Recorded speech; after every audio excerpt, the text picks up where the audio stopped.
నమస్తే, నేను మీ కుప్ప పద్మిని. ఇన్నాళ్ళు మీ సపోర్ట్ ని నాకు అందిస్తూ, మీ ప్రేమని నాకు అందిస్తున్న ప్రతి ఒక్కరికి కృతజ్ఞతలు. ఇప్పుడు చూడబోతున్న ఈ వీడియో కూడా ఖచ్చితంగా మీకు ఉపయోగపడుతుంది.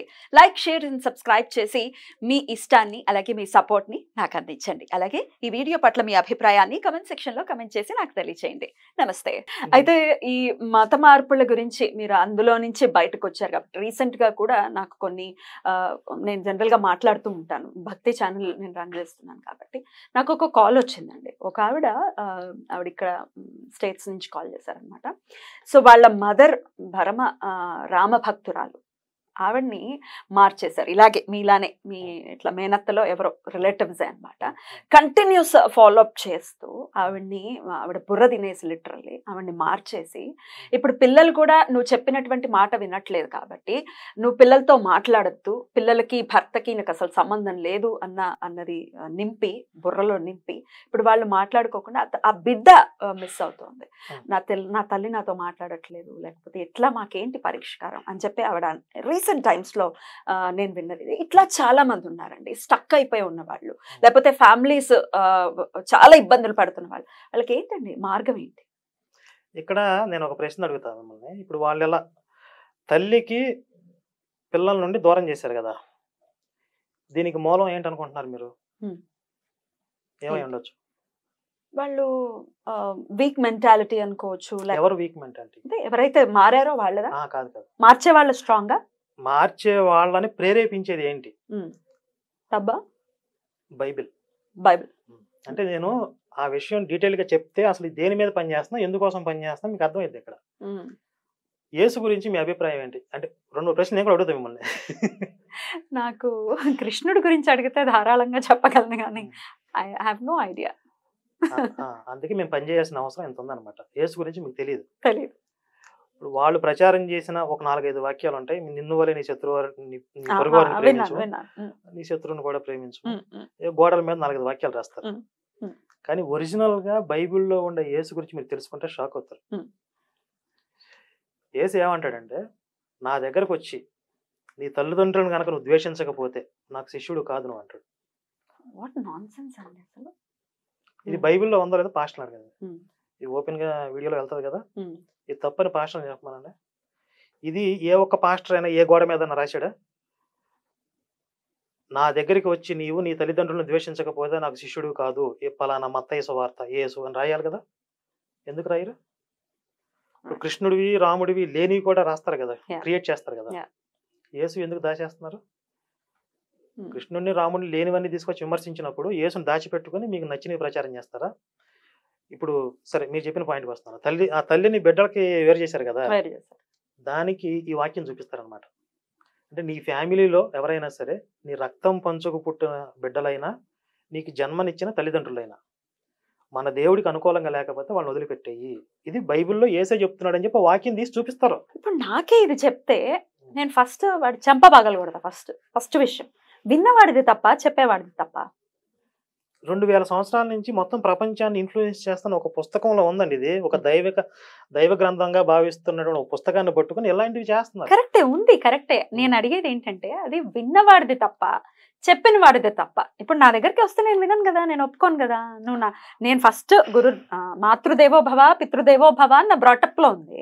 అది వదిలేసి నువ్వు తల్లిదండ్రులను వదిలేయని అంటే విన్న నాకు బుద్ధి ఉండాలిగా. ఇక్కడ మీరు మెంటల్లీ స్ట్రాంగ్ గా ఉన్నారు, కానీ ఇప్పుడు మీరు చెప్పిన తల్లి అంత స్ట్రాంగ్ గా ఉండకపోవచ్చు. చూపించగానే అమ్మో దేవుడు మరి ఆయన చెప్తున్నాడు, మరి వినకపోతే నరకానికి పోతానేమో భయపడిద్ది. నరకానికి పోవటం కంటే పిల్లల్ని వదిలేసుకోవటం ఈజీ కదా అనుకోవచ్చు. వీక్ మైండెడ్ చాలా ఉంటారు కదా, అందరూ మనకులాగా ఉండరుగా. ఇదేంటో ఎట్లా చెప్పేవాడు దేవుడు ఎలాగ అవుతాడు అని మనకు అనిపిస్తుంది. చాలా మందికి దేవుడు ఏదైనా చెప్తాడు అనుకునే వాళ్ళు చాలా మంది ఉన్నారు. కాబట్టి ఈ నీడ్ ఏదైతే ఉందో, అదర్ సైడ్ ఆఫ్ జీసస్ అని చెప్పి ఒక పుస్తకం రాశాను నేను. ప్రపంచానికి తెలియని యేసు. తెలియకుండా ఎందుకు మిగిలిపోయాడు బైబిల్లో? పాస్టర్లు చెప్పట్లేదు కాబట్టి ఇప్పుడు నేను చెప్తున్నా. నేనేమంటానంటే, మీరు ఒరిజినల్ బైబిల్ చెప్పి, ఒరిజినల్ యేసుని చెప్పి, నచ్చితే తీసుకోమని చెప్పాలి. ఉన్నవి దాచేసేసి లేనివి క్రియేట్ చేసి హిందుత్వం మీద ద్వేషాన్ని నూరిపోసి మతాలు మార్చి, మతం మార్చిన తర్వాత వాళ్ళకి వచ్చే బెనిఫిట్స్ మీరు మా వీడియోలు చూస్తారు కాబట్టి మీకు తెలిసే ఉంటుంది. అంతే కదా. 10% దశమ భాగాలు విన్నారు కదా. మరి ఈ వీడియోలు చూడక ముందు మీకు ఆ విషయం తెలుసా? తెలియదు కదా. తెలియదు. సాక్ష్యం చెప్పాలి, నేను ఎదుర్కొన్నానండి. ఇది అందరూ ఎదుర్కొంటారేమో. నాకు ఒక స్కిన్ డిజీజ్తో నేను బాధపడ్డాను, సుమారుగా 10 years ఏవో బాధపడ్డాను. అప్పుడు మరి మన హైందవుల్లో మన బ్రాటప్లో ఏముంది, ఈశ్వరుడు సర్వాంతర్యామి అని మనం భావిస్తాం. ఇందుగలడు అందులేడని సందేహం వలదు అని అన్నప్పుడు నమ్మాము.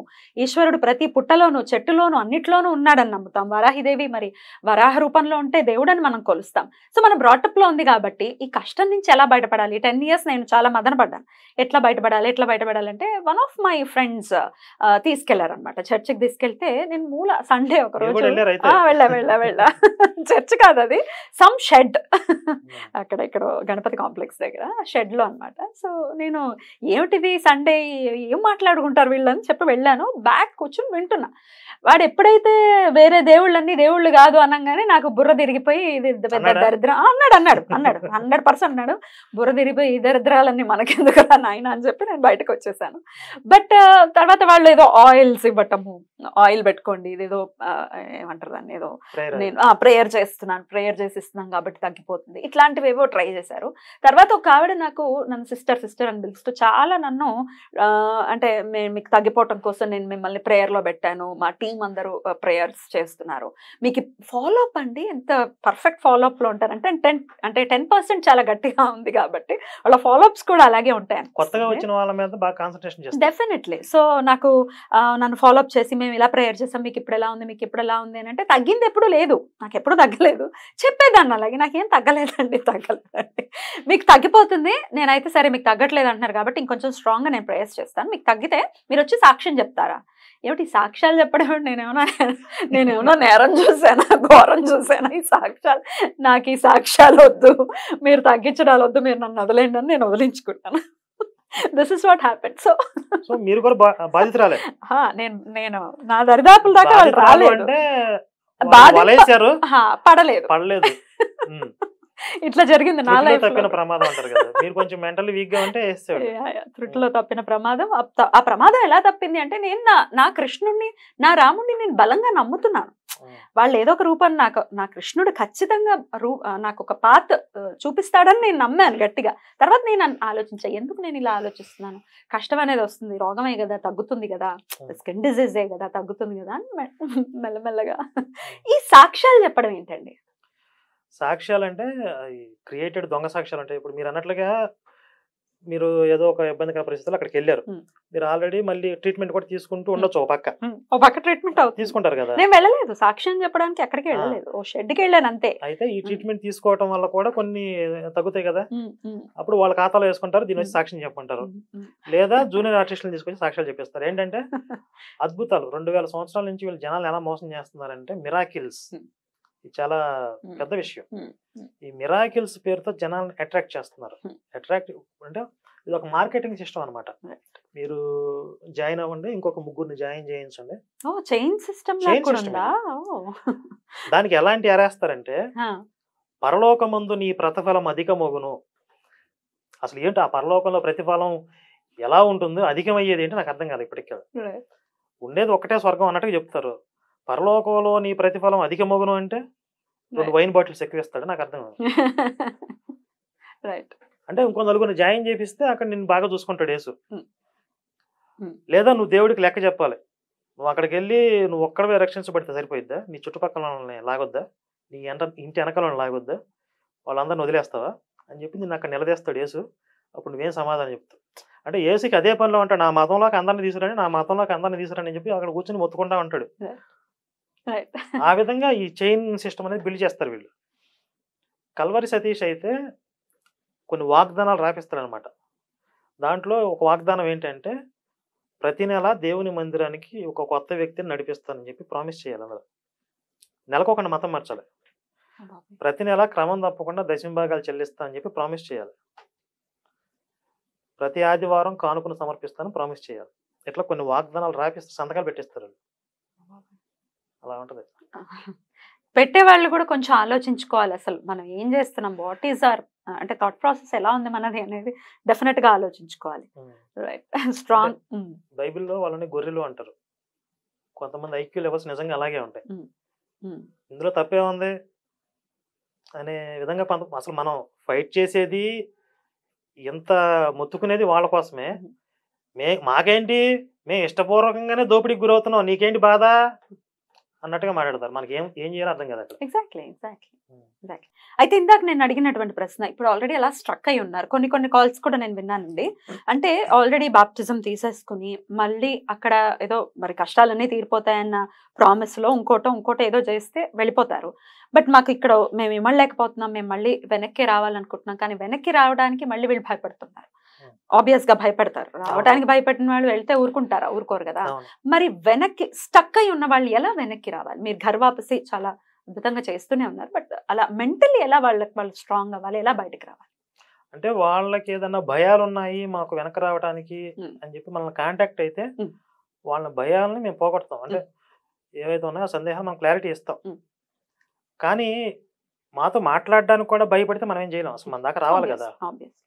సో మీరైతే ఇప్పుడు మీ ఛానల్లో కనిపిస్తున్నటువంటి నంబర్స్ కి కాల్ చేస్తే మీరు హెల్ప్ చేస్తారా? ఖచ్చితంగా. గర్వాపసికి ఇప్పుడు మనం గర్వాపసి అని చెప్పి వీడియోలు చేస్తున్నాం, చాలా కొద్ది మంది మాత్రం బయటకు వచ్చి మాట్లాడుతున్నారు. చాలా మంది ఇంటర్నల్ గా చేంజ్ అవుతున్నారు. అంటే వాళ్ళు ఎందుకని మరి ఓపెన్ గా చెప్పలేకపోతున్నారు? అంటే అప్పటిదాకా వాళ్ళ చుట్టుపక్కల ఈ ఫ్రెండ్ సర్కిల్లో, రిలేటివ్స్ లో చాలా గొప్పగా చెప్పుకొని చాలా కొన్ని కామెంట్స్ చేసి ఉంటారు, మేము నమ్మిందే సత్యము, మీరు అంతా ఫేక్ అని చెప్పి. ఇప్పుడు అదంతా ఒట్టిదే బోటకు అని చెప్పి తేలిన తర్వాత కాస్త ఇబ్బంది పడతారు.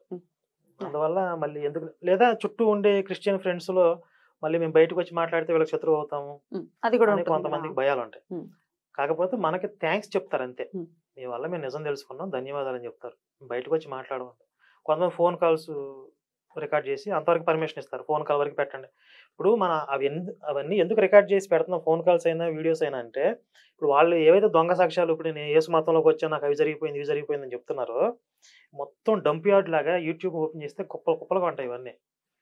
వాటి వల్ల చాలా మంది ఇన్ఫ్లుయెన్స్ అయ్యే అవకాశం ఉంది.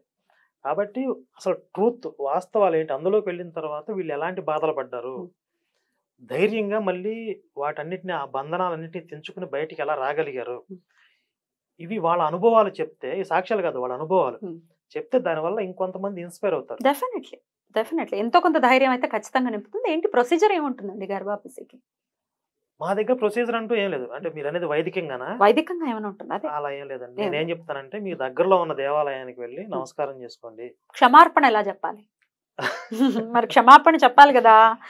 క్షమాపణ అంటే కొంతమంది మతం మత్తులో ఉన్నప్పుడు దైవదోషం చేస్తారు, దానికే క్షమార్పణ.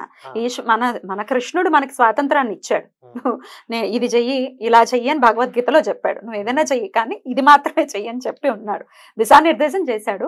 కానీ ఇలా మీరు అన్నట్టుగా దైవదూషణ చేసినప్పుడు మన మనసు చెప్తూ ఉంటుంది, ఆనాడు ఇలా తిట్టావు, మళ్ళీ వచ్చి మరి స్వామిని మొక్కటం అంటే అదేం ఆషామాషి విషయం కాదు కదా. ఎలా క్షమాపణ చెప్పాలి స్వామికి? అంటే ఏ స్వామిని తిట్టారో ఆ దేవాలయానికి వెళ్ళి మనస్ఫూర్తిగా క్షమాపణ చెప్పమని చెప్తాను. అంతకు మించి మనం చేసేది ఏం లేదు. ఇప్పుడు మన దైవం, మన దేవుడు అంత కఠినంగా ఉండడు కదా, తండ్రి కదా, క్షమిస్తాడా? అంతే, ఖచ్చితంగా. అంటే ఆయన స్థాయిలో మనం ఏంటంటే తెలియక తప్పు చేసిన బిడ్డలు లాంటి వాళ్ళం. కాబట్టి మన మీద ఆయన పగ తీర్చుకోవటం ఉండదు కదా. ఎగ్జాక్ట్లీ. పగ, నీ పిల్లల మాంసాన్ని నీ చేతే తినిపించేది అలాంటివి ఏమి ఉండవుగా. అసలు మీకు భయం? అది ఈ మధ్య తెలుస్తుందండి, మీలాంటి వాళ్ళని ఇంటర్వ్యూ చేస్తుంటా. అంటే లలిత్ గారు లెవెల్లో డైలాగ్ చెప్పారు.